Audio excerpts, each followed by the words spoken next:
يا ابني الشكوى لغير الله مذله اصلا.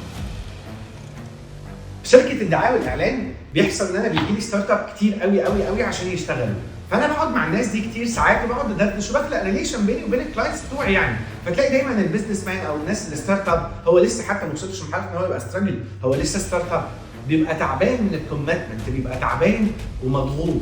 فسمعت واحد كده على النت حرق دمي بقى، قال ايه بقى؟ قال لك لو عايز تبقى بيزنس مان ما تشتكيش اصلا، ما تشتكيش، يعني مش ما تتعبش، ما تشتكيش، لو انت كده هتتعب، انت كده هيطلع عينك، بس ما تحاولش اصلا تشتكي. انا بعمل حاجه حلوه الا لما اكون انا عايزها حلوه اصلا، ولا عمري ما هكون حلو الا لما اكون عايز، ومش عايز بس. لو عايز تشتكي خليك ستاف، خليك موظف واشتكي عادي.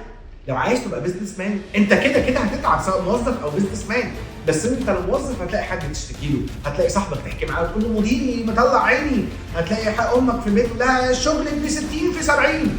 اصلا لو بيزنس مان ما تشتكيش، لو اتعلمت ما تشتكيش هتكبر في شغلك اكتر واكتر واكتر واكتر، لانك كده كده هتتعب. فاف يو ار ويلينج تو ستارت اب بزنس او عايز تكون سيلف امبلوي، تتعلم اول حاجه في حياتك انت ما تشتكيش. كات